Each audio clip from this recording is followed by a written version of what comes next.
So right here they have a QR code you can scan about the event map. And this is the James Patton house, circa 1780.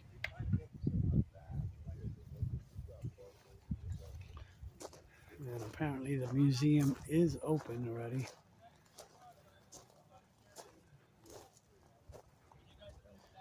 They have stuff about the Conestoga wagon as well.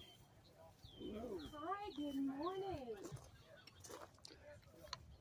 Jan, good morning. It's so nice to see you. So we'll go inside and have a look around. Oh wow. So everything here has to do with the French and Indian War. Looks like.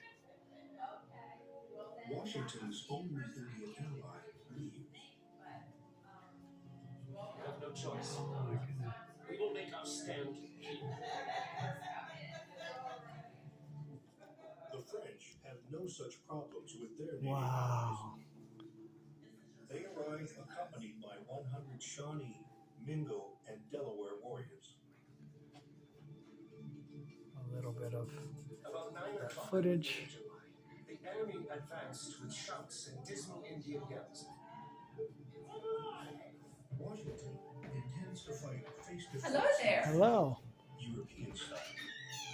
But the French and their Indian allies Wow. don't cooperate. But then, from every little rising, How are you, sir? I am well. stone That's kept great. a golden Wow. constant fire, which we returned as best we could.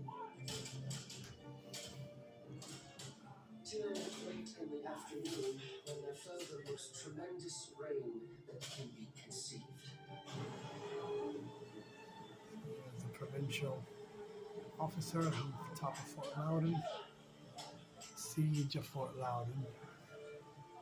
Filled our trenches with water, and with not only the ammunition and Oh wow. fireworks, but also the few stores. About medical procedures leaving us back only then. bayonets for defense.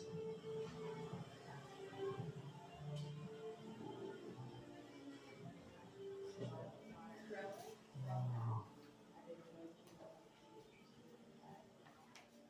By mid-fall, the situation is hopeless. So much French and Indian War history right here as well. And of course colonial. There have been different Unable to read French, he relies on a Dutch officer to translate. Chief Kohan. Lenape chief. I almost said it the wrong way.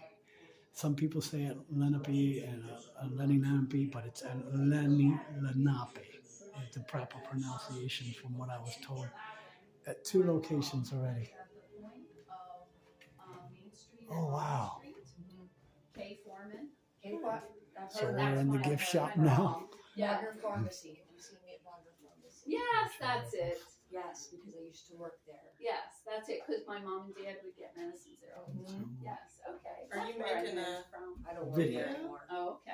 And who's the video But for? maybe I can give My you channel. phone number to contact me. Okay, yeah, that's be something I thought maybe would. I have a YouTube channel. Oh, good. I do a Let me little put bit it- of everything. I know. History, From having the museums. yesterday. It's all that rain What's your probably YouTube ruined channel it called? today. No, it Simply didn't, 'cause it didn't Explore come Venture. until, Yeah, no.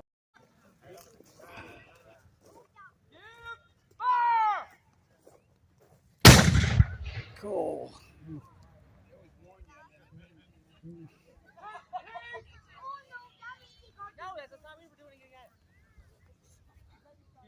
So I'm kind of. We'll do it again then. Hey. So they're gonna. Well, I'm gonna jump around a little bit. The era is really quick as they're doing another demo. I actually saw a bird have a heart attack and die. Something like this is what I did when I was in the military.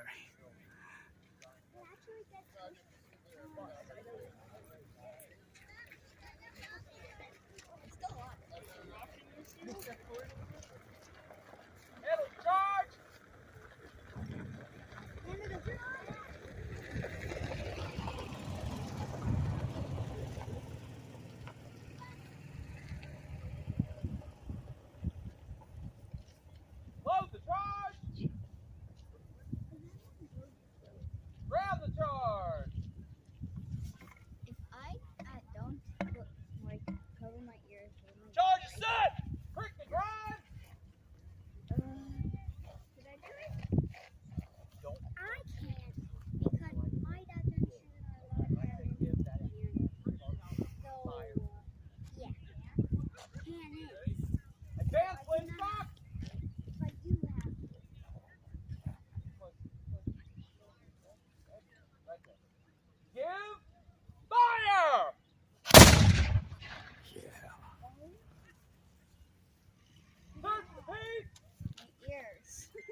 do one more. We'll do one more. One more. Two more.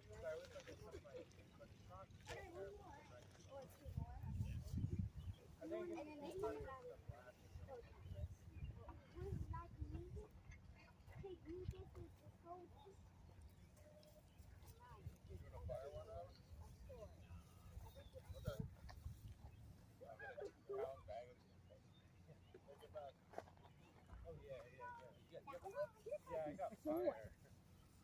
Handle the charge.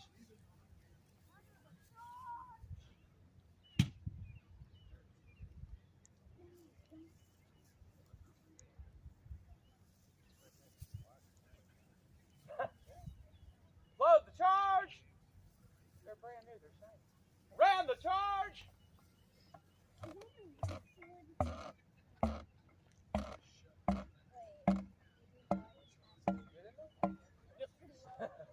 Charge is set. Frickin' prime.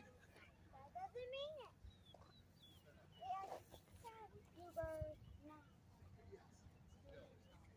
Oh, you. That's you. How old are you? 9. Me too. I have a question. Is this yours? Oh, yeah. Fill it.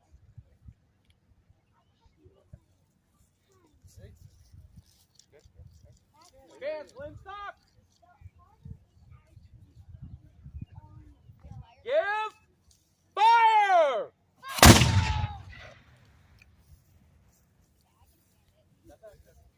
Search the teeth. Boys, you want to get the food?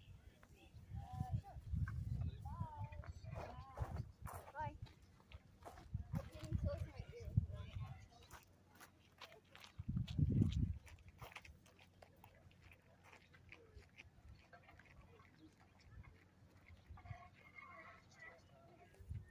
Clear. So what? What era is this cannon actually from? Barrel itself is an 1844. Just got it a couple years ago. Oh. We're clear? Yeah, we're good. We're done then. Base is safe.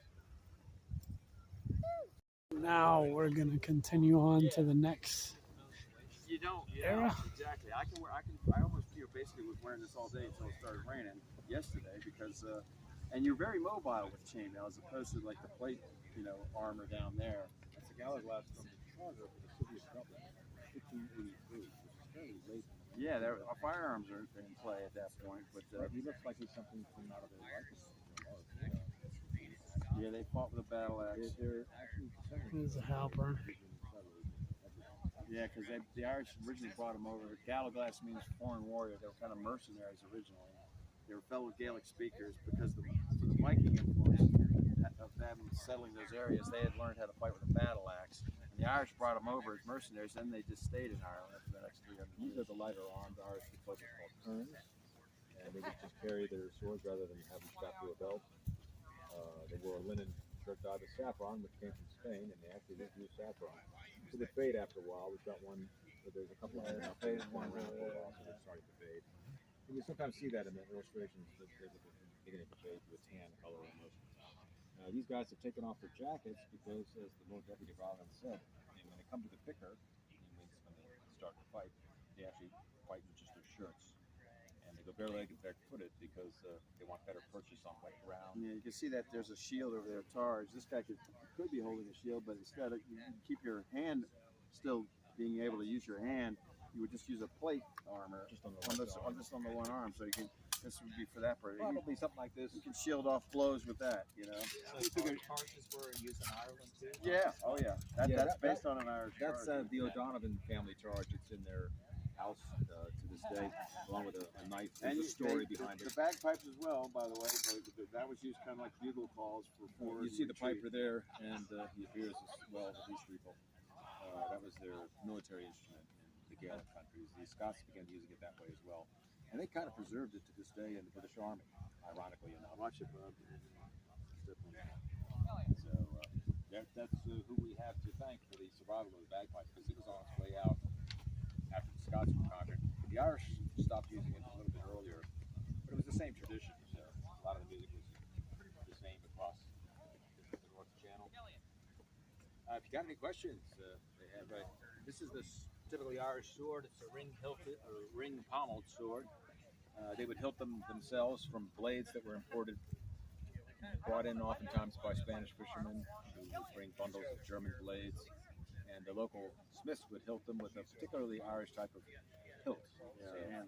And they would also scabbard them their own way with a square-ended fringed scabbard, which, as I said, they would discard when fighting. That's the sheen, the Irish knife. I've got a book out on that now. Not well known, but it's a cognate of the Scottish dirk. Yeah, very similar. Single-edged with a thick back and a very long blade in the case of the Irish sheen, usually. Not all. Some of them are on the shorter side. And they have a... now, these were made in their entirety in Ireland. They have a... There's not many surviving ones. There's only about 15. So we were able to gather information on all the surviving ones. Just all the known ones are in the book. And hopefully there'll be some others that, now that it's out. Now you're looking at the darts over there. Those are darts. You throw those. That's what the kern, the lightly armored fighting man of this time. Bring some of those over this way. Each kern would carry about 3 of them. Easier access. But yeah, these were thrown. The kern is just to give you an idea. The two warriors were. This is the kern right here. You can see he's lightly armored. He only has like 3 or 4 darts. He's here's a gallowglass who's fights with the battle axe and the padded jacket. And over that you wear chainmail armor, and then you fight with the battle axe and you have a helmet as well. But the kern is he just fights with darts basically. Some of them are headed for armor piercing, but not very many of these heads have been found. Usually they're barbed like that. Yeah, they go in. They go in and they don't come out too easily, as you can see. So, and it's not necessarily a killing weapon. This is the same time frame as Shakespeare's writing his plays. And I have an account in one of his plays, King Henry VI, Part 2. He talks about one of the characters had been in Ireland. And he came across a group of kerns, and with his thighs with darts were filled like a porcupine, basically. So basically, he had 2 or 3 in each thigh. He's living to tell the story. But it ends your day basically, you know, and you can be finished off by a gallowglass as well. So even though you're not going to necessarily, and horses don't like these. The other effective use of these as well was sometimes the English are on horses and they're trying to get away from the Irish. Well, if the kern come up and hit the horse, that's the end of the day for the horse, and therefore that guy, you can't get away as quick, and so that kind of thing. So there's an account of that as well. So they're not necessarily a killing weapon, like I said, but they even had to develop a way to get these things out of you, because once they get into you, you know, it's like a fish hook. It's not coming out. So they actually came up with an operation. Some of the doctors of the day, they would take a bird's feathered quill, like a straw, and slip that on one end and slip that on one end, and then you can glide it out. You know, they had to actually come up with it. So basically, it ruins your day for a long time. Let's put it that way. So, and they would, when they're not fighting the English, it's a clan society in Ireland. Hey, I'm talking here. Oh, it's the Russians. Yeah. The Russians are charging over. Anyway, you're going on cattle raids because it's a clan society, so there's no king of Ireland. That's why the English took forever to conquer all of Ireland, because there was no one king to take out and then, okay, we now rule Ireland. Ireland, you would have to take out this clan, this clan, this clan, this clan, because they all controlled their local areas. Those clans oftentimes got into conflict with each other, either raid their cattle, because you measured your wealth by how much cattle you had. That's how the clans would measure your wealth. So you would go on a raid against this clan, your neighbor's clan's cattle, take them back and say, hey, if you want your cattle back, you know, pony up or swear allegiance to me. I'm gonna be, you know, I'm the best. You know, I'm the in control of this area, that kind of thing. Or they would come back and try to raid you. So it was kind of like a sport. But the kern would go in and do that raiding, and driving the cattle. They would drive the cattle back, and then they would try to drive them back to a group of gallowglass, because if you got back there, you're not going to mess with those gallowglass who are fighting with, you know, armored up with the battle axe. They were like a mobile castle. Yeah. The castle of bones instead of a castle of stones. Moved on their feet, but they were slow compared to the kerns. So But they they would also hang fought, back you know, near the border. they had swords as well. The Gallagher could fight with a sword. The Irish sword has a very distinctive handle, a hilt. The blades were brought in. They're from the steel was the best steels in Germany. So Spanish fishermen would fish off the coast of Ireland. They would also trade with the Irish. They would bring the blades in, and the Irish would put their hilt on them. They came up with this very distinctive open ring pommel. Gives it a different balance, so it serves a purpose. Pommel is how you pummel somebody. It's another way to use your sword is you can pummel somebody with your pommel. So that's it serves that purpose as well. So, but another thing that the Irish did especially when they were fighting the English, they used the war pipes, the bagpipe. My brother plays them.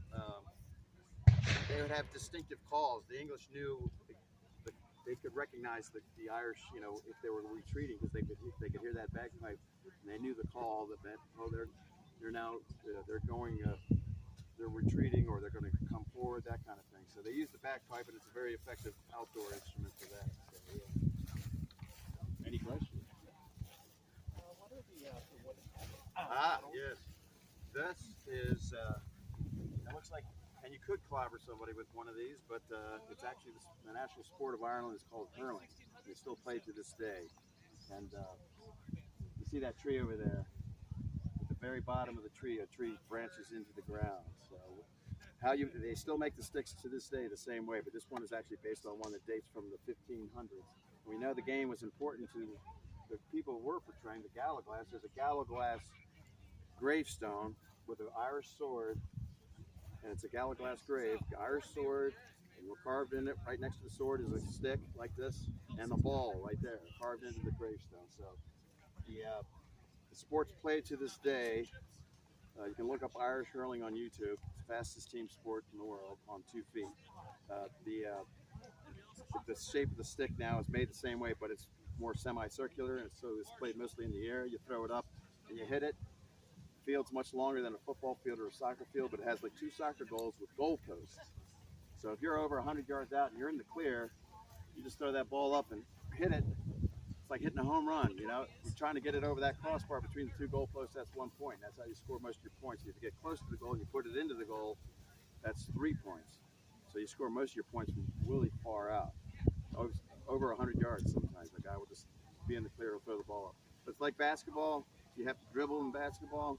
When hurling, you can catch that ball and you can run with 3 steps only, and then you can't hold it anymore. You can only run it with in your hand for 3 steps. And at that point, if you're in the clear and you want to keep running down the field, you don't want to pass it to one of your teammates or anything, or just hit the ball down to the other end of the field to get it away from your end. You can get off or run. You put the ball on the flat of your stick. These guys will run down the field with the ball balanced on the flat of their stick, either tapping it or just balancing it. I've seen a guy running down the field, literally the ball falls off, accidentally, but he just bangs it off the ground, catches it, put it back on the flat of the stick, all while he's still moving at full speed. So you'll see that. If you look it up, Irish hurling. It's a fascinating sport. It's so fast because the ball's literally you're hitting it, sending it down that way. They catch it. This guy's going to pass it over here, and he's going to hit it back the other end. It's so fast that you don't pick up the skill, but it's got a lot of skill in the game. So this is how the balls were made back in the day. The modern ball is looks like a baseball. It's a little bit lighter than the baseball, so it flies much further. But the balls, how they made them back then, we know how they made them again because they were preserved in bogs. Everything I'm wearing, wool, leather, this stick, these balls are all based on surviving examples because Ireland has these bogs. Anything that gets into a bog gets preserved, and it's wool and leather. So we know how they made the ball. They would take a piece of stone or bone, and when the cow was shedding, say this was a live cow, they shed their winter coats. You would just rub that stone and get enough cow hair to make the core, but that's still pretty light. It's not going to fly. So then they took braided horsehair and braided that around that core, and so that's what the ball at this time. And this thing will fly. I mean, we had a hurley player test this stick out with this ball, and he's able to get it to fly. So yeah, but that's the game. It's the game of hurling. They play it to this day. They have each county in Ireland has a team. They compete for the championship, and it's like the Super Bowl over there in August. Over 100,000 people in the stadium over there. It's like Yankee Stadium in Dublin. It's the biggest stadium in the country. So yeah, so that's the sport. This is how they ate was they didn't eat meat of the cows too much. They used the cows for butter and milk. So oats was the diet of the day. This is before the potato came to Ireland. So you always think the Irish eat potatoes, but the potato actually came to Ireland from here, from America. And that didn't happen until the very end of this period that we're portraying. So the oats was the diet of the day. So when they're taking their cows from pasture to pasture, the woman would have a hand stone mill basically in that pasture, so they wouldn't have to carry these things around with them. But you'd have to do your daily grind. You have to have a couple of meals a day of trying to make oat cakes. That and jars of butter would be in this location. So you just grind up your oats. You put your oats in the middle here. This is called a quern. It's a hand stone mill. Just grind, grind, grind.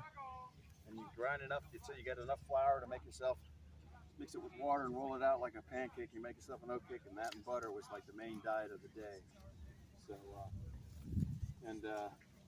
yeah, and it's such a monotonous activity that the women would have a song that they would sing to keep to the rhythm of the grinding or whatever they were doing. If they were washing clothes, banging the clothes, you sing a rhythmic song as you do that. So every activity on the farm.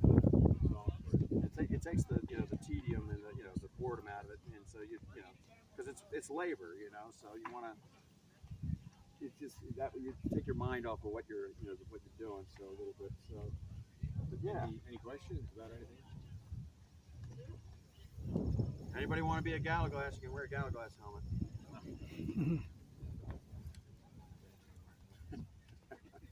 we got big heads, so they'll fit. This is Irish. Yeah, we're Irish. We're both Irish. This is all native Irish costume. This is Elena's shirt. Remember that? You can show them pictures of it. It's all native Irish costume of this time frame. And once the English conquered all of Ireland, they banned wearing this clothing.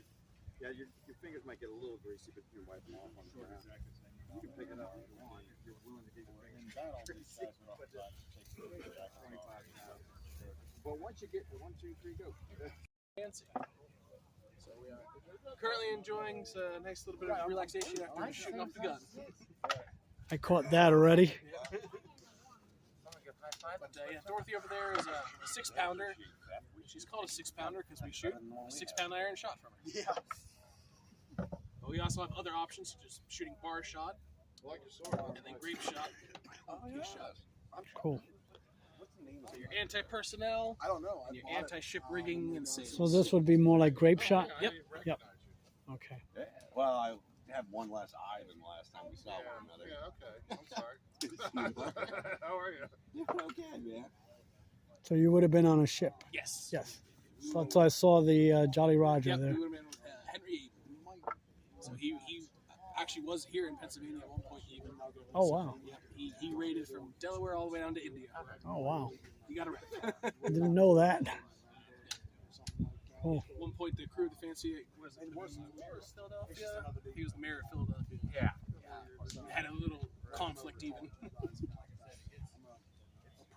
Interesting. October with us Cool. is weird because pirates and for some reason historic sites like to do their instead of summer with cocktails and tropical environments, they think of pirates and they go Halloween.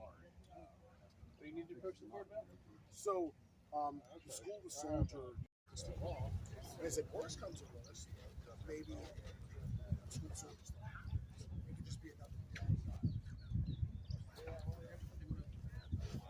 Early November. Early November. I know we also And now we'll head to our next location.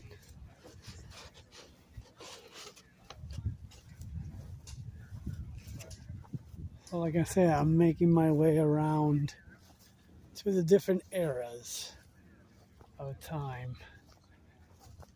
But it might not necessarily be in slight order. I'm trying to stay as close to it in the order There's Civil War. Looks like Civil War over here. So I'll stop at this gentleman. Their goal is to not fight somebody else in the breastplate. Their goal is to fight somebody across. Yeah. And just run that blade right straight through them.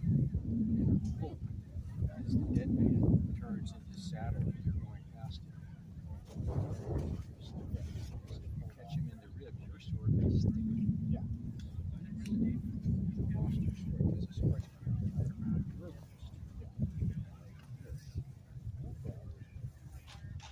Hopefully you don't use it, but maybe. So I got it. So the cuirassier is the guy with the breastplate. If you've ever seen the tourism posters for the British Army in London, the cavalry units that are the full dress fancy bodyguard for the sovereign of Great Britain, they still wear cuirass, the steel breastplates when they are on duty. They have big, fancy plume helmets. And it's all about fashion. Keep telling people it's all about fashion. It's a huge part of it. Thank you. Thank you very much. So, thank you for staying away. No. This was great. Thanks Yes. again. Since it's fine. My good brother was a Marine in spite of my best efforts. Oh, well, you know.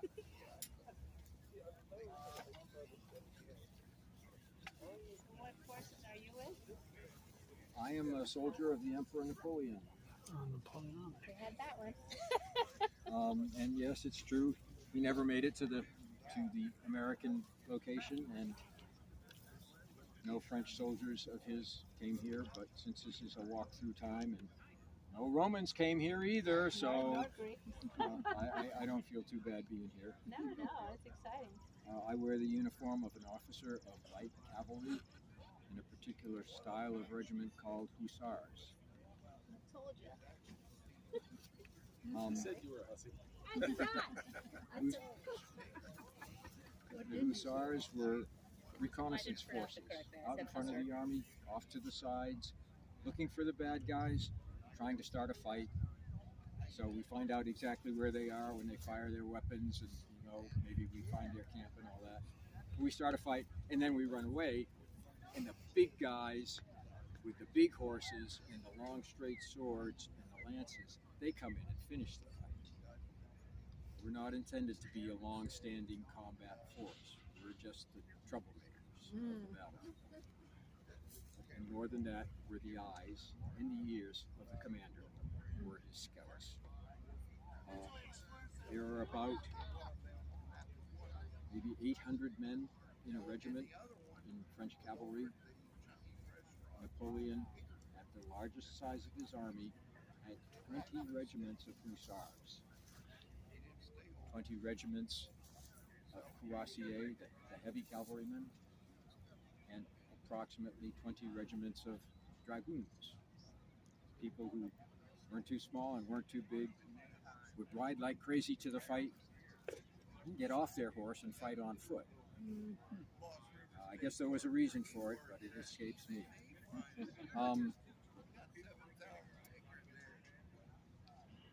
In the early days of the Empire, the 3rd Hussars were in a specially elite regiment. But it's not really about combat, it's about fashion. We were the only regiment dressed in gray. This is my walking around town uniform. Walking, I have shoes on. When I ride, I have boots that match my gloves. Red tip leather boots. It's fashion. That's all we're hearing. Bling. Everybody is bling out their costume. Yeah, exactly right. This is overall it's called a bandolier. This is my cartouche, my bullet pouch. I can carry maybe 10 shots in there. But it doesn't matter because I can't load and fire pistols fast enough to use up 10 shots in a battle. If your horse is standing still, he isn't really. He's still moving because it's noisy. He's scared. You're scared. The horse isn't stupid. He realizes he can get killed, so he's nervous. The bullets for this pistol come wrapped in a paper cartridge with the gunpowder. You open the paper. We're not allowed to bring ammo on this reservation here, but you open it with your teeth. You pour a little powder in the pan. Close the pan. Pour a little powder down the barrel on a moving horse. Yeah, good luck with that. Anyway, then you drop the bullet in, and you're supposed to take the ramrod out and jam the bullet down there. Not on a moving horse. So you've got one pistol, maybe you've got another pistol stuck in your belt, and now 2 shots, you're done. That's when it comes down to the sword, or maybe it's time to go home. But not a lot of pistol firing. The cavalrymen that have muskets, the cavalrymen carry a shorter musket, but it still takes 20 or 30 seconds to load and fire. But on the ground, once you've gotten off your horse, it's a little more efficient. What else can I tell you? We generally wouldn't have tents. It's stolen from the British. Usually we'll find a farm and sleep in the barn. That way our horses get fed too. Not stolen. Whoop, my family's going. Thank you. Thank you. Okay. Come back anytime. Yay.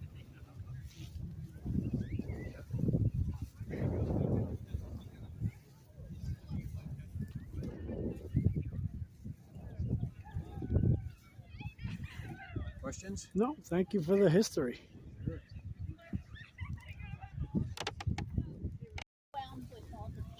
Oh my goodness.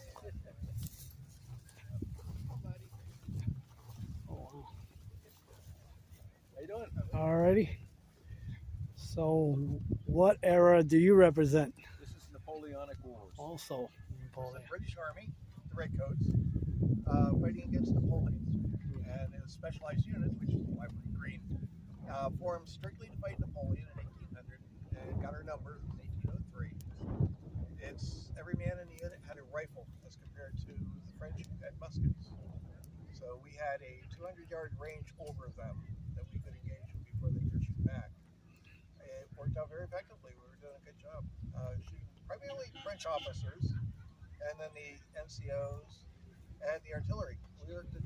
Unlike the British Army that stood shoulder to shoulder and you fired on command, you loaded on command, we were very independent. 2-man teams, wide separation, almost like a modern sniper team. As a result of that, we made horrible artillery targets.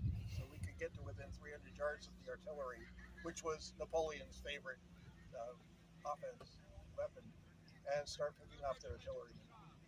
And it worked out very well. You'll see as we have the chart somewhere. Yeah, it's right there.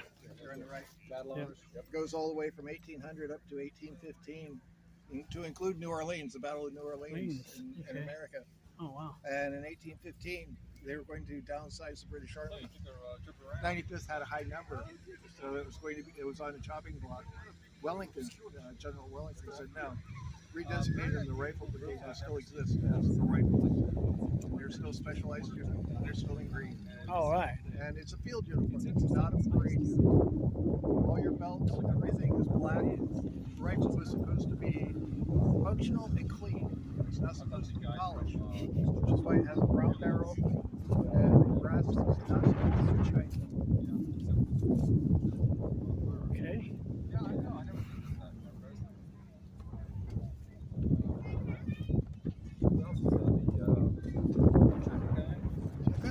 Nope. Anything else? That's how you stop a Jeep. And that was the Battle of Waterloo. Battle of Waterloo. We had all 3 battalions there. And what I think is that Wellington didn't really have time to deploy them as riflemen, so they worked as the 3 complete battalions, almost like regular infantry. Okay. Thank you so much for the lesson. Well, there's a lot of history. Oh, yeah. Alrighty. Next.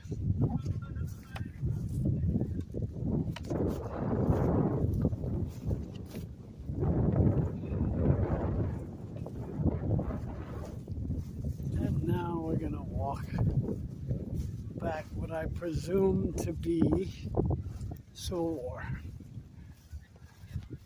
So we're slowly making our way to more and more modern times. We started all the way from Greek and Romans.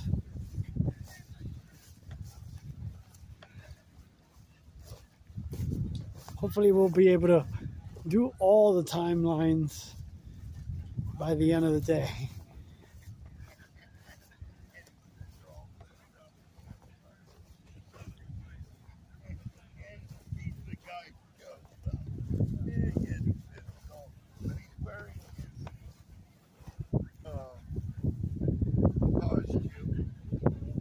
With his captain's uniform.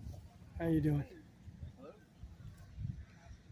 Oh, I got a kick, and because of him, he sold a lot of insurance, and that because of that, for some strange reason, pizza deliveries increased.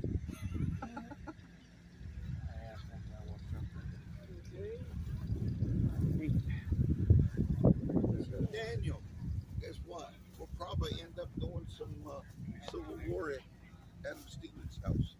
Really? One of the ladies there, she's a member of the Daughters of the Revolution. Last weekend she was, and she knew about that Civil War guys used to be there because there was a Union camp down in there. I mean, we were all over Martinsburg. The whole Union Army was. So talking about us coming and doing a living history like I used to do down there. And, Hey, but not busy on the weekend at the park. I'll bring the decorating stuff down. matter of fact, guess what? We did one there. And we actually did one there